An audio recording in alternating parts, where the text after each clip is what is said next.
What do you do when your own family looks at you and still doesn't see you?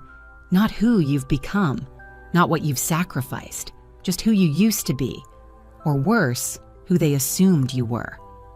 I'm Kendall Reeve. I'm 36 years old. I've spent the last 12 years embedded in special operations running tactical intelligence for high-clearance missions across multiple continents. My team moves in silence.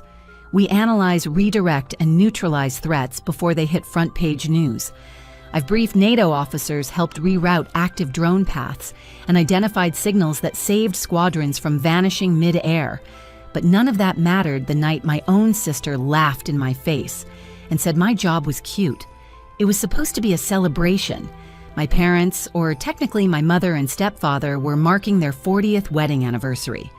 Heather, my sister, planned everything like a royal event.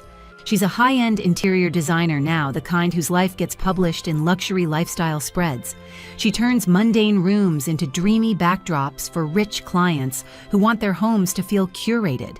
She did the same for this party.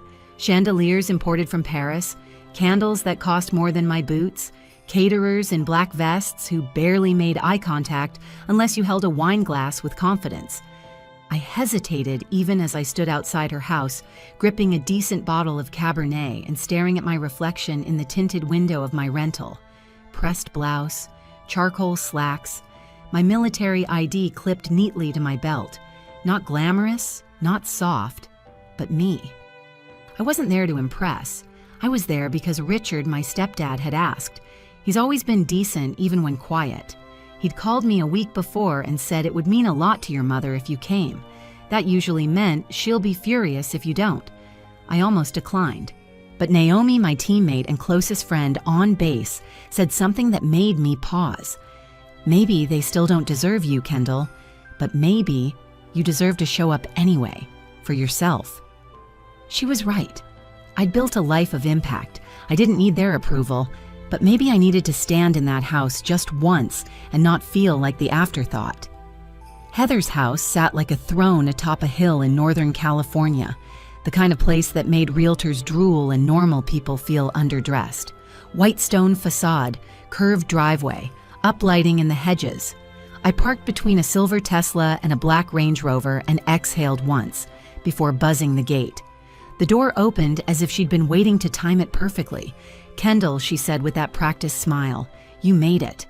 Her eyes flicked down my outfit, still keeping it utilitarian, I see. We went with a winter elegance theme. "Hope you're not too warm." The tone was sugar-coated poison. A gentle jab, not quite rude, not quite kind, the type of thing Heather had mastered since we were kids. I handed her the wine, Cabernet. Thought it might go well with duck or anything heavy. She took it like it was a gift bag from a gas station and handed it off to a server. "Come in. Everyone's here. Mom and Richard are already 2 glasses in. Brian's somewhere being charming." Brian, her husband, worked in real estate development and had that slick, too-tan confidence of someone who thought charm was currency. As I stepped into the house, I caught my reflection in a hallway mirror, and for a second, I questioned myself. The guests sparkled. Sequins, tailored suits, high-end perfume. The house smelled like fig and cedar and some kind of imported flower I couldn't name. And me, I was the military silhouette with a tight bun and unpainted nails. I recognized a few faces, mostly from holiday photos I'd received via group email. Cousins, aunts, old neighbors. Heather's yoga instructor, probably. They clustered in curated groups, each one a little showroom of affluence and filtered smiles. Mom glanced at me over her wine glass. "Oh, Kendall, you look rested." That was her favorite coded insult. Last time it was, "You look strong," which meant I'd gained weight. This time rested probably meant I hadn't bothered with contouring. Richard gave me a warm nod from across the room. He looked older, smaller, like his decades of playing peacemaker had chipped at the edges. I moved through the house like a ghost, visible but unacknowledged. At one point, I passed a table where someone was laughing loudly about a celebrity sighting at a vineyard, and I wondered how it was possible to feel so alien around people who shared my DNA. Dinner was called like a Broadway production. One of the servers announced it with a gentle bell and a velvet voice. The dining room had a long table with name cards that revealed more about our family dynamic than any conversation ever had. Heather and Brian at the head, Mom and Richard beside them, Emma, Heather's daughter, directly across from Heather, of course. Landon's card was near the middle, mine between Uncle Ron, who once asked me if women in the Army had to carry tampons in their vests, and Cousin Elise, who believed fonts had vibrational frequencies. I sank into my chair and folded my napkin slowly. This wasn't dinner. This was performance art. And I was the extra who didn't know her cue. The food was plated like art. Duck confit with blood orange reduction, hand-carved vegetables in symmetrical patterns. But I barely touched mine. Not because I wasn't hungry, because I knew what was coming. Heather clinked her glass to command attention. Brian's resort project just broke ground on Phase 2, she said proudly. And Emma just got early admission to Columbia. Full ride applause, toasts. Mom dabbed a tear and said she always knew Emma was the special one. Then Heather, with the performance timing of someone used to stealing scenes, smiled sweetly and said, "But tonight isn't just about us, it's about family, and we're so lucky Kendall could make it." Every head turned to me. My fork hovered mid-air, still doing what exactly Kendall Heather continued. Military admin, I didn't blink. Tactical intelligence, I said calm and clipped. I manage field strategy for special ops teams overseas. She tilted her head. So, like spreadsheets. A ripple of laughter. Someone quipped, "Guess you're the reason the Pentagon keeps asking for more funding." I set my fork down. Last month, one of my predictions prevented an ambush in Syria. We avoided casualties. That wasn't a spreadsheet. That was a decision tree based on live intel fed through multiple global networks. Silence. Cousin Elise tried to recover. Wow, that's something. Heather turned to Emma. "Anyway, we're thinking of Tuscany this summer. You'll love it. Villas, wine, hot air balloons." That did it. "Must be nice," I said, not looking up. "Some of us don't get summers off." Heather's eyes narrowed instantly. "Well, maybe if you'd chosen a career that didn't involve tents and following orders." Mom gasped. Brian laughed. Even Richard looked down at his plate.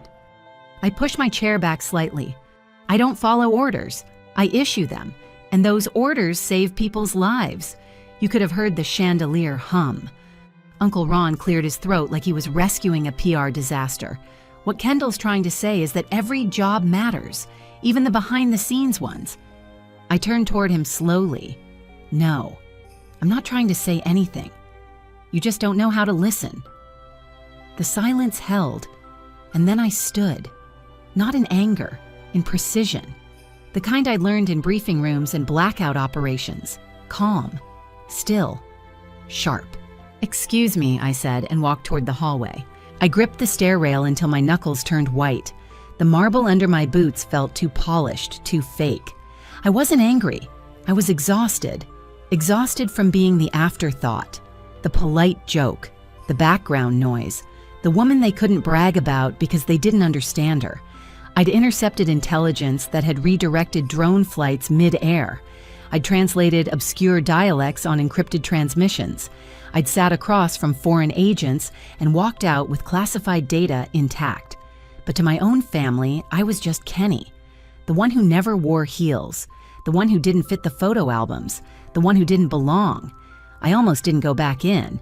But then I remembered Naomi's voice again, soft but grounded. "You don't show up for them, Kendall. You show up to remind yourself of who you are." So I did. I returned to that table like a ghost returning to her own funeral.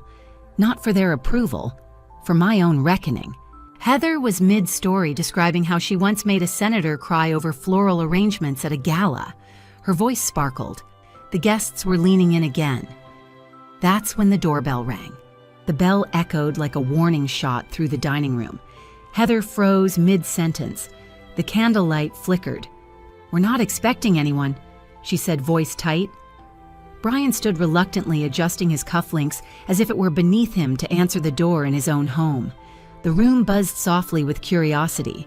Then came the voice not from Brian but from the entryway. "Excuse me, is Major Reeve present?" Every glass was lowered. Every head turned. Every breath held. I rose slowly, My legs moved before my brain could catch up. I hadn't told base I was here. I hadn't checked in anywhere. There was no operational need, no pending tasking, no reason. Then he stepped into view. Sharp flight uniform, boots silent on hardwood, jaw set, shoulders squared. It was Landon, Heather's son, my nephew. Now 25 and nothing like the skinny kid I remembered from summers spent in backyard sprinklers and overcooked 4th of July barbecues. Back then, he was curious, quiet, always watching me when no one else did. Now he looked resolute. He stepped into the center of the dining room like it was his airstrip, his stage, and in one clean, practiced motion, he raised his right hand and snapped to attention. Major Kendall Reeve, United States Army Tactical Intelligence Division. Ma'am, I was ordered to deliver a priority update. Apologies for the interruption. Time stopped. Heather's fork hovered mid-air, a bite of duck trembling in place. Mom went pale. Richard straightened in his seat. Brian blinked like someone had pulled the rug out from under him. Someone, maybe, Cousin Elise, mouthed the word Major. I returned the salute without thinking, my hand steady. My heartbeat roared in my ears. Lieutenant Morgan, I replied evenly. I wasn't expecting a field dispatch. Landon lowered his hand and stood at ease, calm as ice. Colonel Harrington requested I deliver briefing materials in person, said it couldn't wait until morning. Heather finally found her voice. Landon, what? What are you doing? You can't just... This is a private dinner. He turned to her respectfully, but with zero apology. I'm on assignment, Mom. Then he turned to the table, voice firm and steady. In case it wasn't clear, Major Reeve was the strategic lead on Operation King Shield. Her intel saved my squadron last month during a zero visibility flight out of Eastern Europe. We were 3 seconds from being locked onto by a targeting system. She rerouted us. We're alive because of her. Silence. Real silence. Not awkward, not embarrassed. Just the heavy, stunned stillness that follows a truth too big to ignore. My mother's lips were parted slightly. She didn't speak, couldn't. Heather's face had drained of its usual glow. She looked like someone who had forgotten her lines in the middle of her own show. Brian just blinked, still blinking. No one laughed this time. No one made a joke about spreadsheets. Landon pulled a sealed folder from inside his jacket. This is for you, ma'am, from Colonel Harrington. Full encryption key and site directive inside. I took it silently. We can debrief outside, I said. He nodded once. Of course, ma'am. Sorry for disrupting your dinner. Then he turned on his heel sharp and practiced and walked out. And I followed. The imported rug barely muffled the sound of my boots. Behind me, 35 people sat in stunned, paralyzed silence. I didn't look back. The cold air outside hit different. Not cold like winter, cold like relief.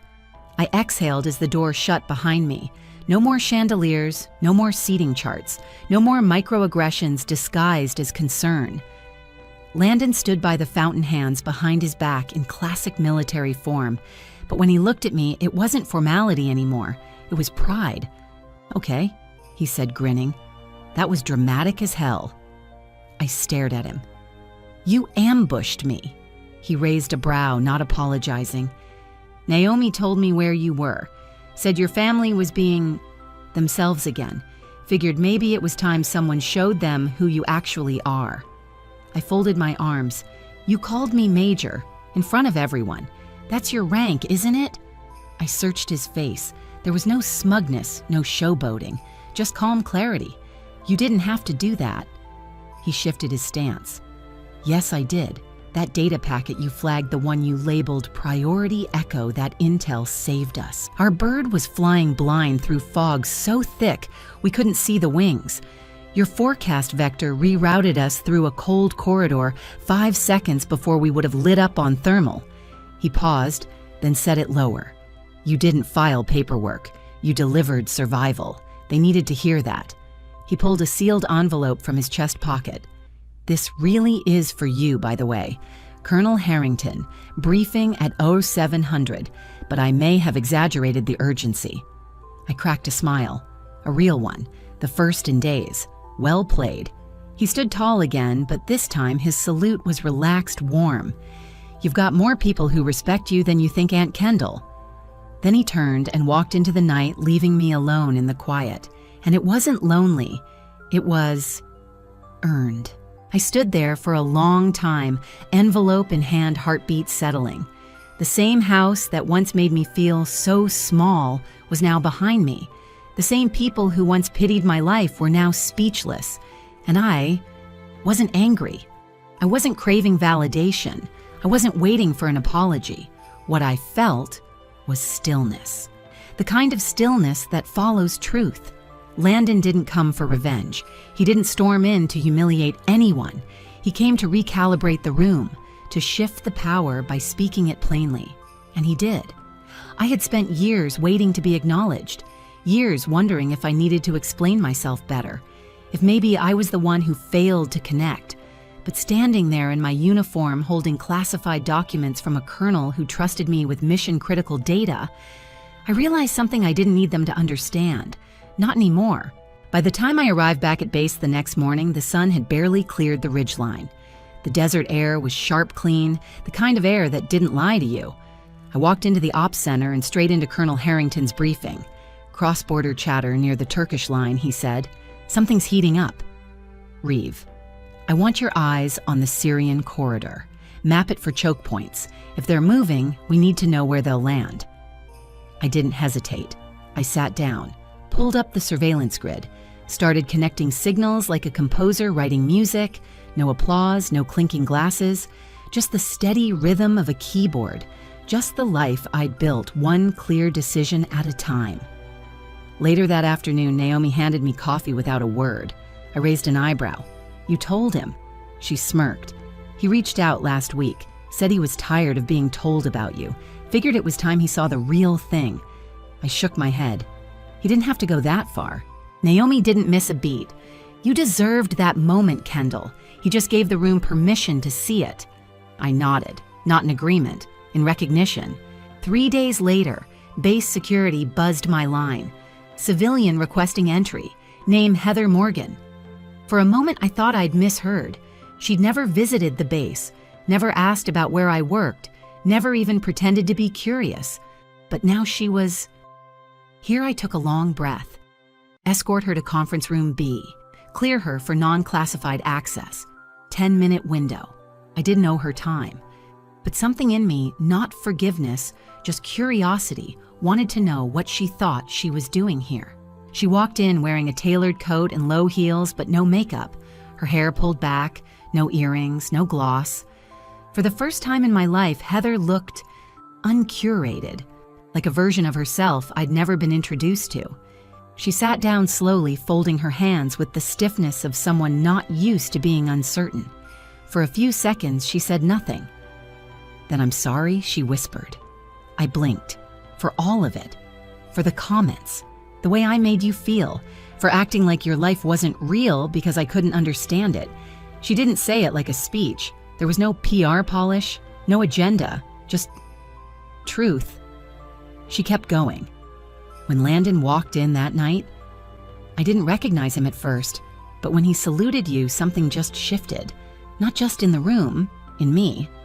I stayed quiet, let her keep going. She needed to, and I needed to see if she could. I didn't respond to your emails because I didn't know what to say. I assumed you'd chosen some detached, solitary path. I didn't realize it was one built from strength, not absence. I thought you were the one avoiding the family, but I think maybe we avoided you. She paused, eyes slightly red. I don't expect us to become best friends. I don't even expect you to forgive me. I just want you to know I see it now. She looked at me directly. For the first time in years, not with judgment, not even guilt, just honesty. I studied her face for a long moment. She looked smaller, not weaker, just realer, like someone stripped of performance. You don't have to get it, I said, finally, my voice even, but you have to stop reducing it. She nodded, slowly, not defensively. I'll try. That was all. She stood, paused, then turned to leave.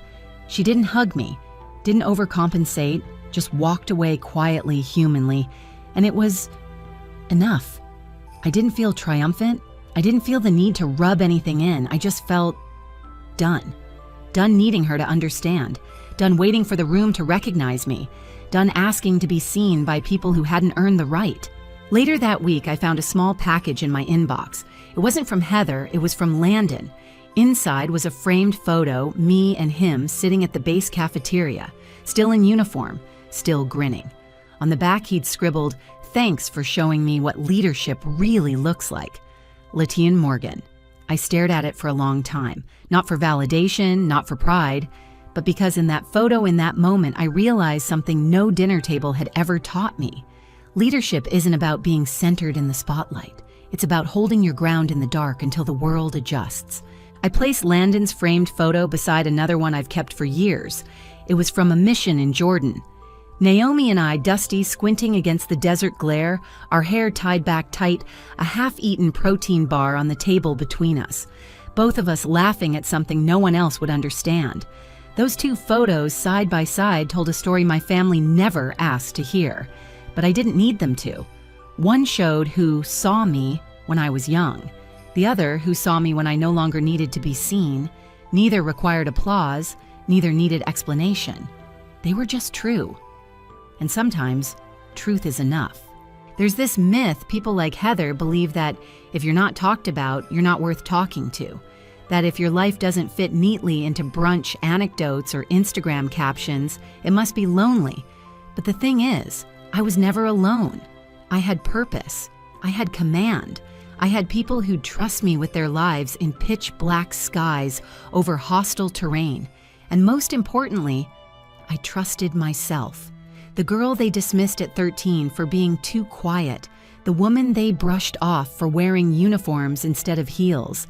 The sister they once called almost, or maybe someday she's gone. In her place is a leader, not just by rank, by clarity.